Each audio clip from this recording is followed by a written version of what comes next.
Latin America is on fire with anger after a deadly US naval strike in the Caribbean killed 11 civilians, igniting outrage across the region. The missile strike, ordered under Donald Trump, hit a boat near Trinidad and Tobago.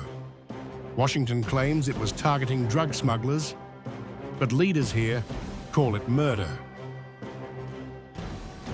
Colombian President Gustavo Petro delivered the fiercest rebuke at the inauguration of a new police cooperation hub in Manaus. He thundered that either we remain silent and let bombs kill our children, or we unite and resist. Because we cannot defend a government that stands alongside the genocidaires, otherwise the bombs will fall on us. And I am not talking nonsense, President Lula. A missile has just fallen on a civilian boat, Venezuelan, or from Trinidad and Tobago, it is not yet known, with 11 dead civilians, unarmed. Were they carrying cocaine? We do not know. It fell there in the waters of Trinidad and Tobago, that is murder. And will Latin America, which owns the Caribbean, tolerate it and remain silent? Petro accused Washington of turning the Caribbean into a war zone, warning that if unchecked, the same bombs could rain on Bogotá, Rio, and Manaus.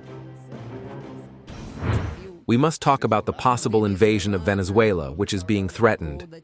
It may be just words for now. Colombia will not lend its territory for any invasion of a neighboring country, nor any of its men, unless they are stateless and genocidal. How are we going to allow an invasion of Venezuela?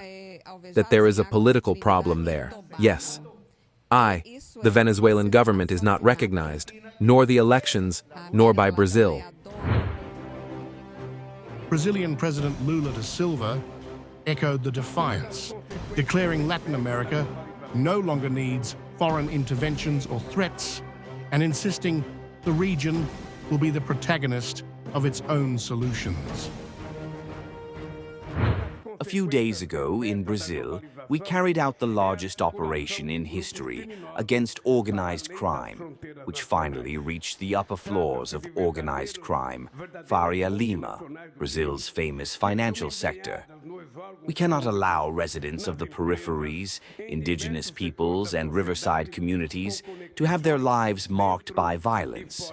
While the powerful remain unpunished, it is the most vulnerable who suffer most from crime. The Manaus Center, designed to fight drug cartels, trafficking and deforestation, turned into a stage of open revolt against US dominance. Leaders used the event to slam Washington's militarized war on drugs. The Pentagon insists the strike was justified, but critics across the continent say it's the latest cover for regime change operations against Venezuela's Nicolás Maduro, a man the US brands a narco kingpin with a $50 million bounty on his head. For Latin America, the message is now unmistakable. Sovereignty is no longer for sale. And as Petro warned, silence is no longer an option.